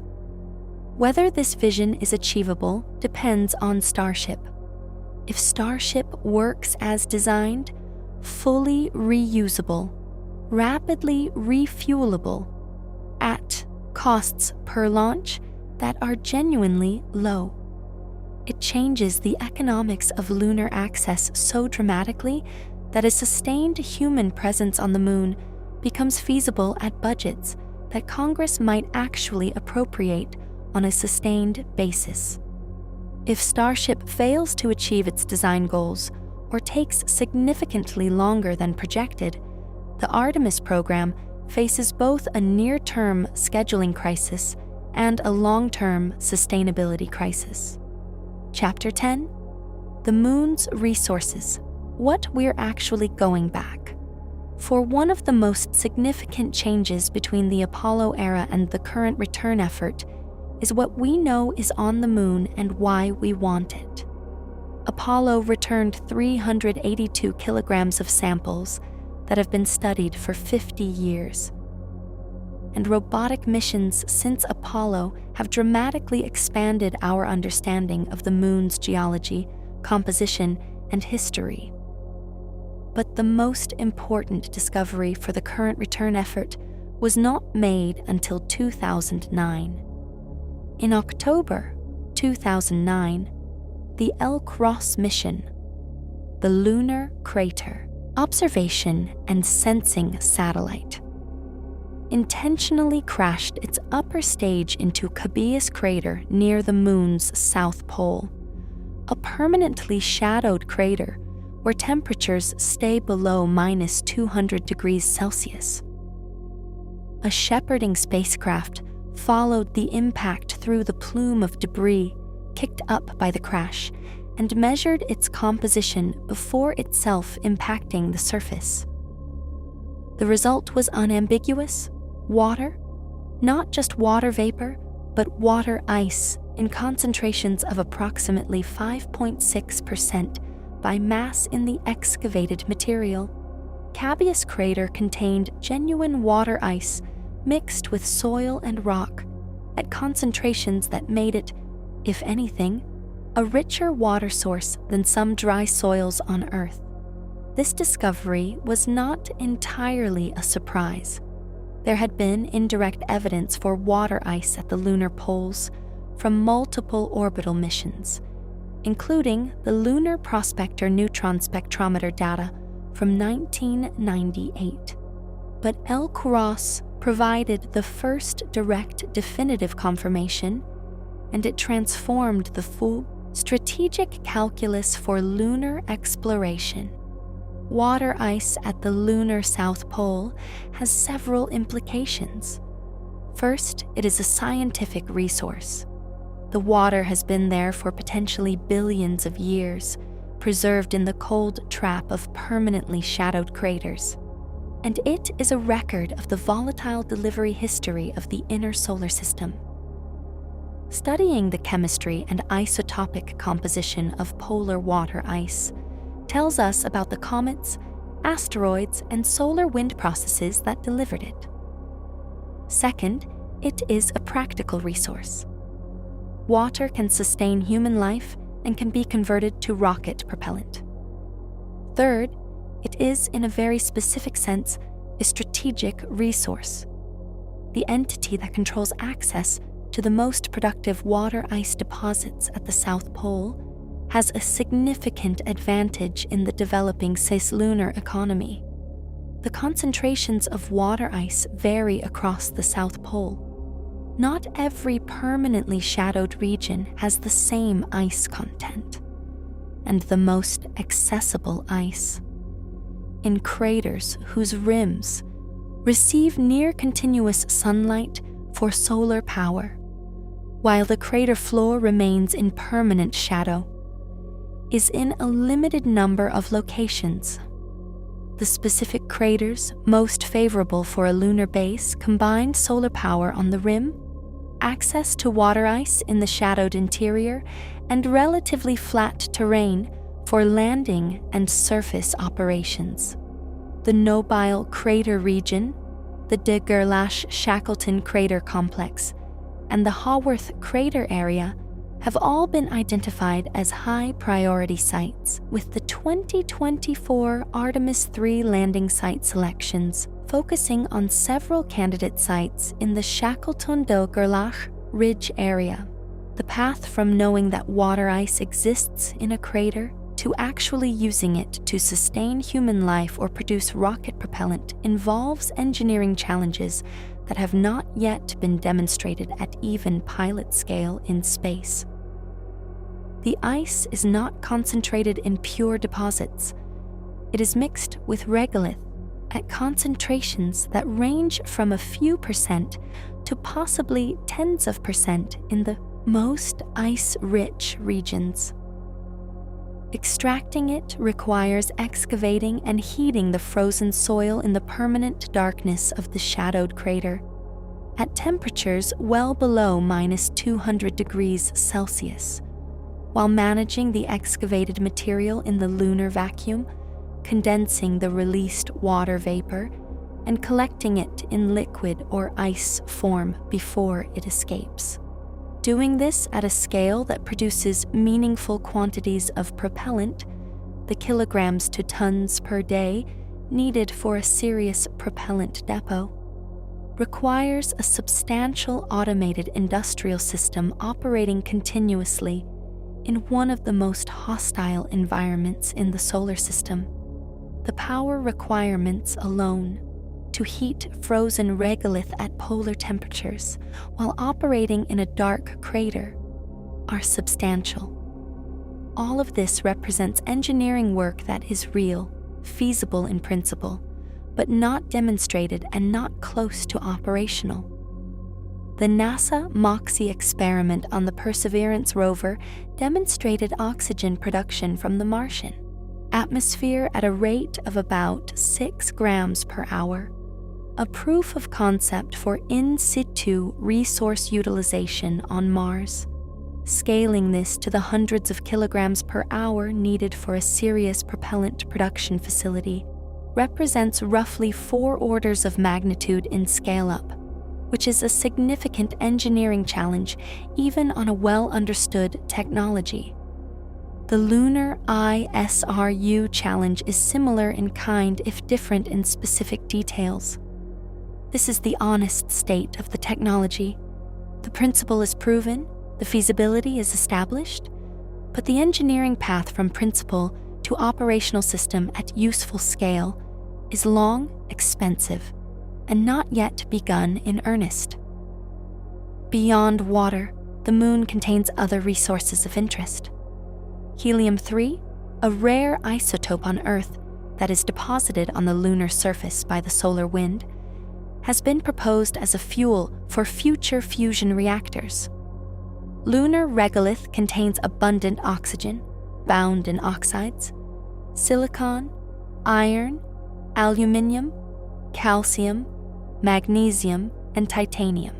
These materials could in principle be extracted and used for in situ manufacturing, building structures, producing solar cells, manufacturing tools and equipment, reducing the amount of material that needs to be launched from Earth.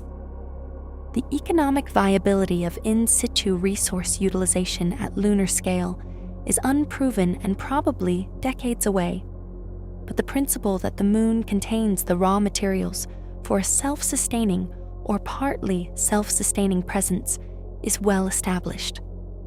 The asteroid 16 Psyche, the Martian moons Phobos and Deimos, and various near-Earth asteroids contain metals and minerals in quantities that would dwarf anything on Earth. But the Moon is far more accessible than any of these for near-term resource utilization, and its proximity to Earth, 3 days of travel compared to months or years for any asteroid, makes it the logical first step in the development of a space resource economy. The emerging regulatory framework for space resources adds a political dimension to the resource question. The Outer Space Treaty of 1967, which governs space activities for all its signatories, prohibits national sovereignty claims over the Moon or any other celestial body. A country cannot own the Moon, but the treaty does not explicitly prohibit the extraction and use of resources from the Moon by private or government actors, an ambiguity that has been the subject of significant legal debate. The United States Commercial Space Launch Competitiveness Act of 2015 explicitly authorized American citizens to own resources they extract from space. without claiming sovereignty over the celestial body itself. The Artemis Accords, signed by over 30 countries, include provisions on resource extraction that reinforce this interpretation. China and Russia have not signed the Artemis Accords and have not accepted the American interpretation of the Outer Space Treaty's resource provisions. The legal framework for resource extraction from the moon is, in other words, unsettled, and the race to establish a physical presence at the most resource-rich locations on the South Pole is partly a race to create facts on the ground that will shape the legal and political framework that eventually emerges. Chapter 11: The Psychological Legacy of Apollo. What 50 years of absence has done to ambition. There is a dimension of the moon return story that is rarely discussed in technical or policy terms, but that shapes the public and political environment for lunar exploration in ways that are hard to quantify and impossible to ignore. The psychological legacy of Apollo. What 50 years of absence has done to the collective relationship between humanity and the prospect of human spaceflight to other worlds is one of the most important and most underappreciated factors in the story. Apollo was an event of such extraordinary scale, ambition, and drama that it has, paradoxically, made everything that came after it look small. When Neil Armstrong stepped onto the lunar surface on July 20th, 1969, approximately 600 million people, about a fifth of the world's population at the time, watched live on television. It was the largest television audience in history to that point. The footage of the Earth rising above the lunar horizon, the iconic image of Buzz Aldrin's visor reflecting the flag, and Armstrong's silhouette, the crackling audio of the first words from the lunar surface. These became defining images of the 20th century, part of the permanent visual vocabulary of human civilization. Nothing NASA has done since has had remotely comparable cultural impact. The space shuttle, for all its technical ambition, became so routine in its early years that launches barely made the news. The International Space Station, an engineering achievement of enormous scope, continuously occupied for over 20 years, has almost no public cultural presence. Robotic missions to Mars, Jupiter, Saturn, and beyond, missions that have returned images of extraordinary beauty and scientific data of extraordinary importance, are noted in the news cycle for a day or two and then forgotten by most of the public. This cultural dynamic has created a specific psychological problem for space policy. Because Apollo was so extraordinary, anything less extraordinary feels like failure, or at best, like a consolation prize. The public has been educated to expect that human space exploration means going somewhere dramatic and new, doing something unprecedented, and returning with footage that will define a generation. Anything short of that standard, a space station, a robotic rover, even an uncrewed flyby of the moon, registers as a disappointment. This has made it harder, not easier, to build the sustained public and political support needed for a serious return to the moon. The public wants Apollo, or nothing. But what a serious return to the moon actually requires in the early years is not Apollo.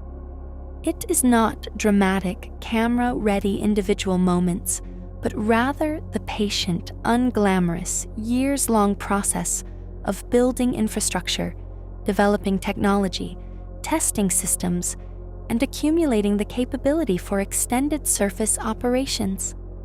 Base construction is not exciting. Habitat testing is not exciting. water ice extraction is not exciting.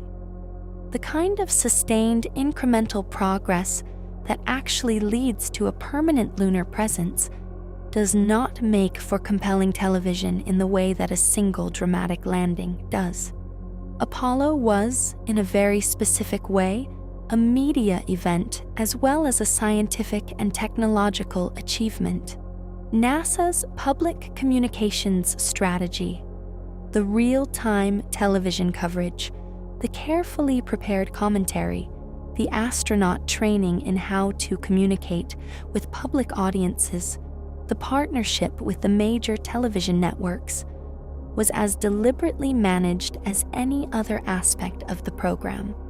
The footage was extraordinary because the achievement was extraordinary, but also because extraordinary care was taken to capture and communicate it.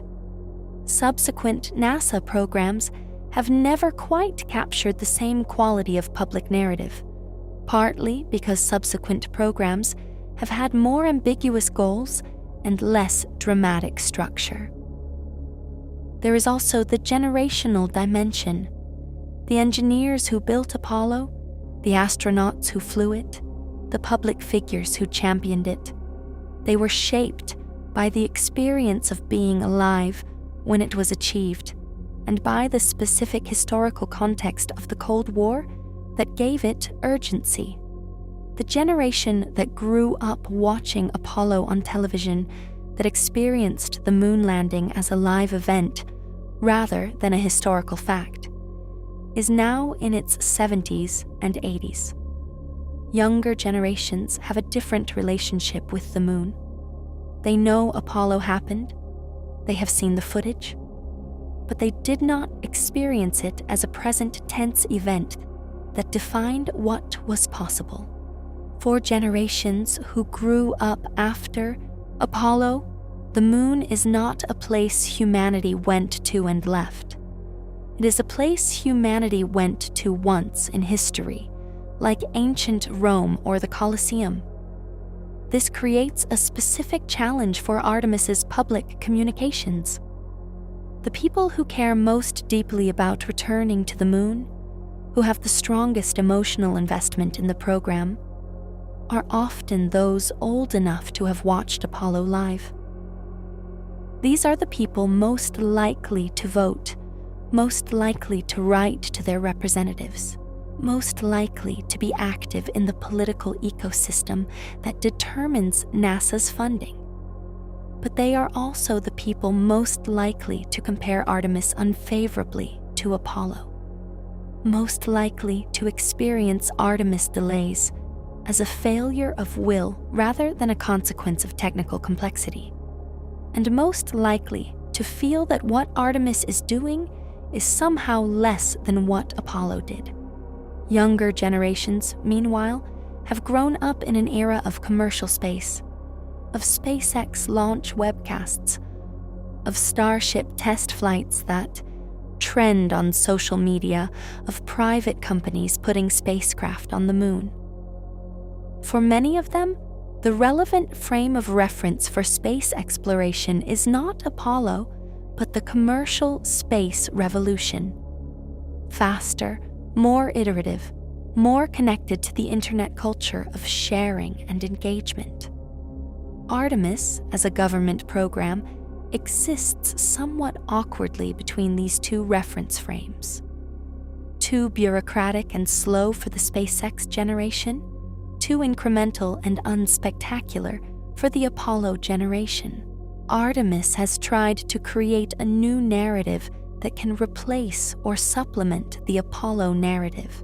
The commitment to landing the first woman on the moon and the first person of color is partly a scientific and engineering goal, expanding the astronaut corps that lands on the moon to reflect the full diversity of the civilization that is going, and partly a deliberate narrative choice, an attempt to give Artemis a human story that is distinct from Apollo's story and that can resonate with audiences and communities that Apollo did not specifically include. Whether this narrative strategy will succeed in generating the sustained public engagement that the program needs is one of the central questions hanging over Artemis. The deeper psychological question, the one that the 50 years of absence has made acute, is what human beings going back to the moon is for. Apollo had an answer to that question, even if the answer was partly geopolitical rather than scientific. Artemis needs an answer too, and we are going back to stay is a claim, not an explanation. The explanation requires a vision of what staying on the moon actually enables. What scientific discoveries, what economic activities, what long-term capabilities for human presence in space. That justifies the cost and the risk and the sustained commitment over decades. Building that vision, communicating it, and maintaining public and political investment in it across the inevitable delays. Technical setbacks and political transitions is the hardest problem in the Artemis program, and it is not a technical problem at all. Chapter 12. The Realistic Timeline. When are we actually going back? Having covered the politics, the economics, the technology, the geopolitics, the commercial revolution, and the psychological landscape, it is worth being specific about where things actually stand and when a realistic return to the moon might occur. The Artemis program's official schedule as of 2024 is as follows.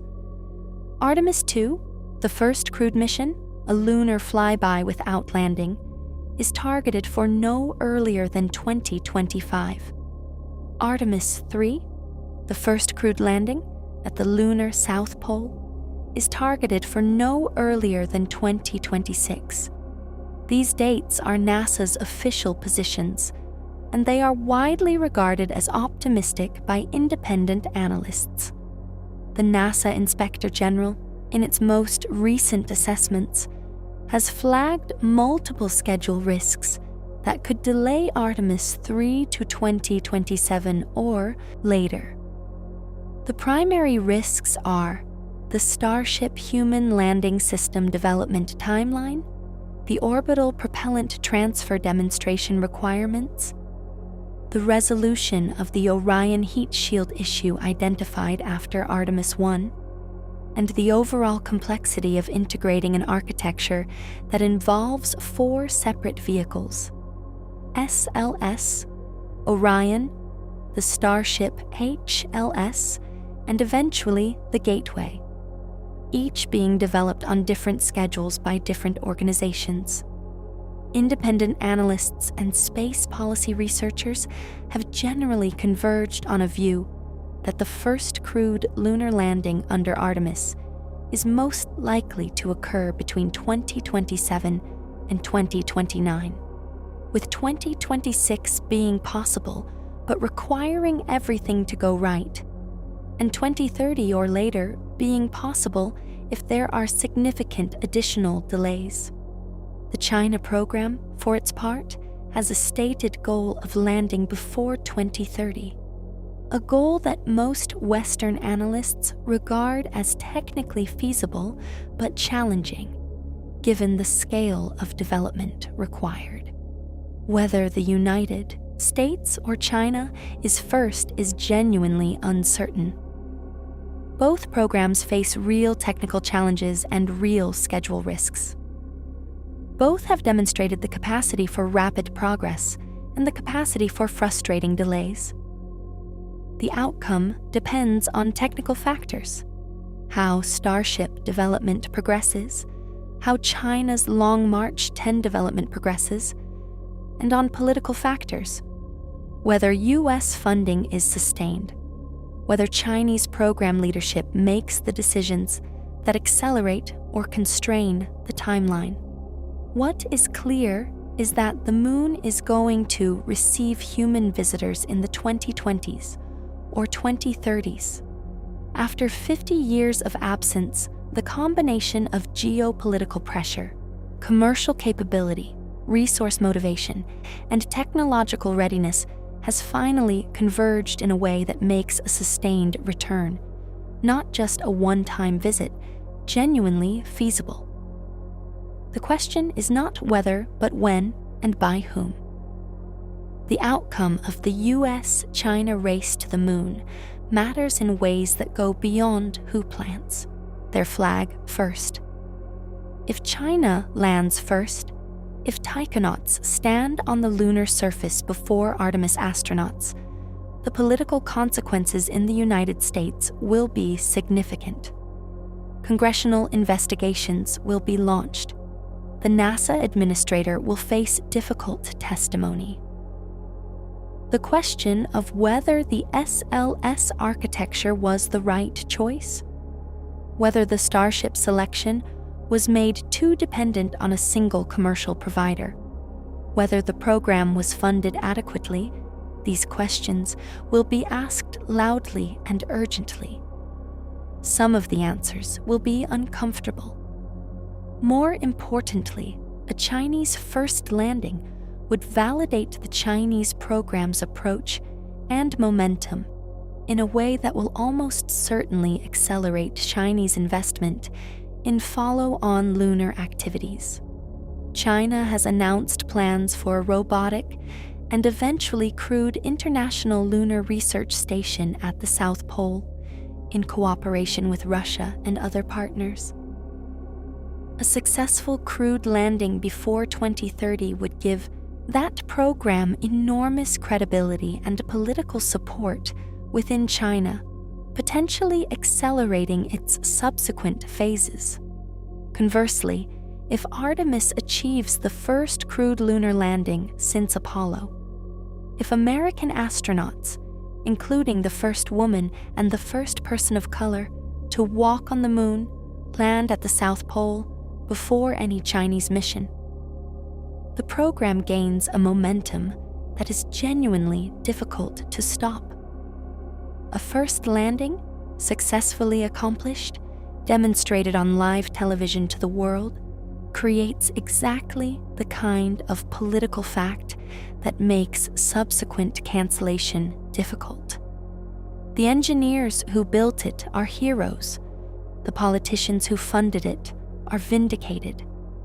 The country that achieved it has demonstrated something meaningful about its technological capability and institutional function. This is why the timing of the first Artemis crewed landing matters so much. Not for reasons of national vanity, though vanity plays a role in all human endeavors, including space programs, but because the first landing, if achieved, creates the political and psychological conditions for the second landing, and the third, and the establishment of the infrastructure that makes a permanent presence possible. The first landing is not the goal, it is the gateway to the goal, and it has to actually happen for the gateway to open. Conclusion. So here is why we haven't returned to the moon. Because Apollo was not a space exploration program, it was a geopolitical weapon funded at emergency-level budget shares that have never been replicated, built to win a race that ended the moment it was won. When the race ended, the political rationale for the extraordinary expense evaporated, and 3 planned Apollo missions were canceled in 1970 with hardware already built, because the Saturn V, the most powerful rocket ever successfully flown, was shut down before its manufacturing knowledge was systematically codified, and that knowledge dissipated within a decade, leaving the 3 remaining flight-ready vehicles as museum pieces rather than operational launch vehicles. The institutional memory of how to build the greatest rocket in history was lost, and rebuilding it has taken 30 years and tens of billions of dollars, because the Space Shuttle, the program that replaced Apollo, was compromised by budget pressure into a design that was expensive to operate, difficult to maintain, and fundamentally unsuited for beyond Earth orbit missions. It consumed NASA's human spaceflight resources for 30 years and killed 14 astronauts in 2 disasters that each set back American spaceflight by years.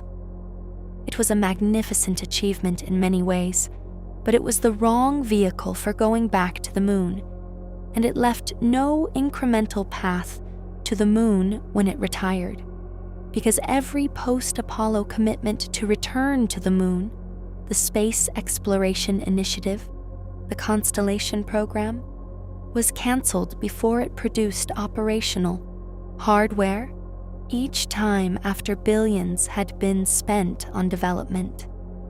Because the development timeline outlasted the political will of the administrations that started them. Democratic governance is designed to change direction. Major space programs require sustained commitment across multiple administrations. These 2 facts have been in fundamental tension for 50 years.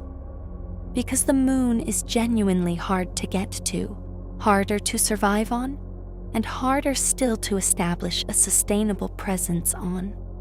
And because the program goals for a return have been set higher than Apollo's flags and footprints objectives, requiring capabilities like in situ resource utilization and long-duration surface operations that Apollo never needed and that are still being developed. And because the cultural weight of Apollo itself, the sheer scale of what was achieved in 1969, has paradoxically made everything since look inadequate, creating a public expectation of drama and transformation that is difficult to meet with the patient, incremental work that actually building a sustainable lunar presence requires. Now, for the first time since 1972, there are reasons to believe the return is actually going to happen. China's credible and progressing lunar program has recreated a geopolitical urgency that, while different in character from the Cold War, is producing some of the same political effects. Sustained funding, bipartisan support, a difficulty in canceling the program that no previous post-Apollo lunar program has enjoyed. The commercial space revolution, SpaceX's dramatic cost reductions, the broader commercial launch ecosystem, the potential of Starship to change the economics of deep space access, has transformed what is financially possible in ways that were simply not available to any previous attempt. The confirmed discovery of water ice at the lunar South Pole has given the return a strategic resource rationale beyond science and prestige. And the international coalition assembled through the Artemis Accords has created a structure of shared interest and shared investment that gives the program resilience across political changes in any single country. Eugene Cernan's last words on the lunar surface were a promise. 50 years later, it is almost certain to be kept, though not by Cernan and not by any of the 12 men who walked on the moon before him. The people who return will be different. The technology will be different. The reasons will be different, layered and complex, mixing competition and cooperation, science and commerce, ambition and pragmatism, in ways that Apollo, with its clean Cold War logic, never had to. The footprints Cernan left in the regolith at Taurus Littrow are still there, undisturbed, waiting. They will not be the last human footprints on the moon. But understanding exactly why they nearly were, why it took more than half a century to seriously commit to adding more, is the essential context for understanding what the return means and whether it will last. We are going back, The question of whether we stay is the one that matters now.